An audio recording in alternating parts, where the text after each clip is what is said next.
సకల దేవతా స్వరూపుడు శ్రీ షిరిడి సాయినాథ్ మహారాజ్ గారి పాదాల బిందాలకు శిరస్సు వంచి నమస్కరించుకుంటూ ఆమె నగలనెంతో తక్కువ ధర కట్టి 1000 రూపాయలకే తాను కొని నగదునకు బదులుగా ఒక పొలమును దేవాదాయముగా ఇస్తాడు.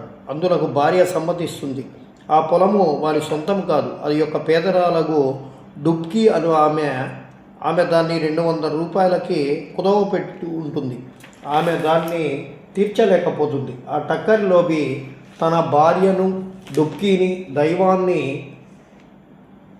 అందరినీ మోసగిస్తాడు.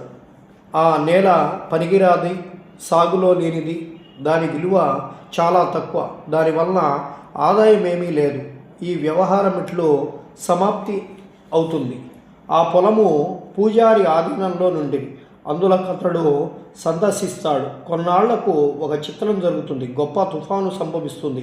కుంభవృష్టి కురుస్తుంది. లోబి ఇంటిపై పిడుగుపడి వారి భార్య ఇద్దరు కూడా చనిపోతారు. డుబ్బి కూడా కాలగతి చెందుతుంది. తర్వాత జన్మలో ఆ లోబి మధురా పట్టణంలోని ఒక బ్రాహ్మణ కుటుంబంలో పుట్టి వీరభద్రప్ప పేరు పెట్టుకుంటాడు. అతని భార్య పూజారి కుమార్తెగా జన్మిస్తుంది. ఆమెను గౌరీ అని చెప్పి పేరు పెడతారు. డుబ్కి మందిర గౌరవాన్నింటికి మగ శిశువుగా జన్మిస్తుంది. అతనికి చిన్న బసప్ప అని చెప్పి నామధేయం పెడతారు. ఆ పూజారి నా స్నేహితుడు. అతడు నా వద్దకు తరచుగా వస్తూ ఉంటాడు. నా వద్ద కూర్చొని మాట్లాడుతూ చిలుము పీల్చేవాడు. అతని కుమార్తె గౌరీ కూడా నా భక్తురాలు. ఆమె త్వరగా ఎదగనారంభించింది. ఆమె తండ్రి వరుణకై వెతుకుతూ ఉన్నాడు. ఆ విషయమై చికాకు పడిన అవసరం లేదనియు, ఆమె భర్త తానై వెతుకుతూ వస్తాడని చెప్పి నేను వారికి చెప్పాను. కొన్నాళ్లకు వీరభద్రప్ప అను ఒక బీద బ్రాహ్మణుడు బాలుడు భిక్షకై పూజారి ఇంటికి వస్తాడు. పూజారి నా సమ్మతి ప్రకారము వానికి గౌరినిచ్చి పెళ్లి చేస్తాడు. అతడు కూడా నా భక్తుడయ్యాడు. ఎలా అనగా కుదిర్చినది సంబంధము నేనే అని చెప్పి ఆ విశ్వాసంతో అతనికి నాపై భక్తి కుదురుతుంది. వాడు ఈ జన్మలో కూడా ధనమునకై మిగుల తాపత్రయపడుతూ ఉంటాడు. నా వద్దకు వచ్చి అతడు కుటుంబంతో నుండుటచే తనకెక్కువగా ధనము వచ్చినట్లు చేయమని బతిమాలుతూ ఉంటాడు. ఇట్లుండగా కొన్ని చిత్రాలు జరిగాయి. ధరలు హఠాత్తుగా పెరుగుతాయి. గౌరీ అదృష్టం కొలది పొలముకు ధర పెరుగుతుంది. కానుకగా ఇచ్చినటువంటి పొలము 1,00,000 రూపాయలకు అమ్ముతారు.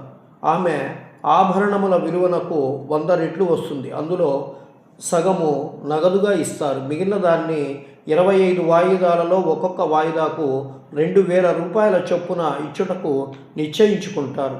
అందులకందరూ సమ్మతిస్తారు. కానీ ధనమునకై తగులాడి సకాల సలహా కొరకు నా వద్దకు వచ్చారు.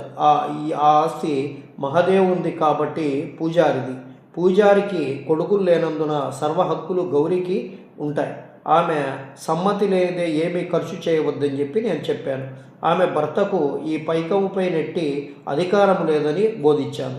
ఇది విని వీరభద్రప్ప నాపై కోపగిస్తాడు. ఆస్తిపై గౌరికే హక్కు కలదని తీర్మానించిన దానికి కబళించుటకు నేను ప్రయత్నిస్తున్నానని చెప్పి అతను అనుకున్నాడు. అతని మాటలు విని భగవంతుని ధ్యానించి ఊరకొంటిని. వీరభద్రప్ప తన భార్య గౌరీని తిడుతూ ఉండేవాడు. అందుచే ఆమె పగటిపూట నా వద్దకు వచ్చి ఇతరుల మాటలు పట్టించుకోవలదని, తనను కూతురుగా చూసుకొనవలనని చెప్పి నా దగ్గర వేడుకుంటూ ఉండేది. ఆమె ఆశ్రయమును కోరుటచే నేను ఆమెను రక్షించుటకు 7 సముద్రములైనా దాటుతానని చెప్పి వాగ్దానం ఇచ్చాను. ఆనాడు రాత్రి గౌరీకి ఒక స్వప్న దృశ్యం కనపడి మహాదేవుడు స్వప్నంలో కనిపించి ఇలా అన్నాడు: ధనమంతయు నీదే, ఎవరికి ఏమీ ఇవ్వనక్కర్లేదు. చిన్న బసప్పతో సహా చేసి దేవాలయ మరమ్మతుల నిమిత్తము కొంత ఖర్చు చేయము. ఇతరములకేమైనా వ్యయము చేయవలసి వచ్చినప్పుడు మసీదులో ఉన్నటువంటి బాబా సలహా తీసుకోము. గౌరీ నాకు ఈ వృత్తాంతమంతయు తెలిపింది. నేను తగిన సలహానిచ్చి తిని అసలు తీసుకొని వడ్డీలో సగం మాత్రము చిన్న బసప్ప ఇవ్వమని, వీరభద్రప్ప కిందులో జోక్యం చేసుకోలేదని నేను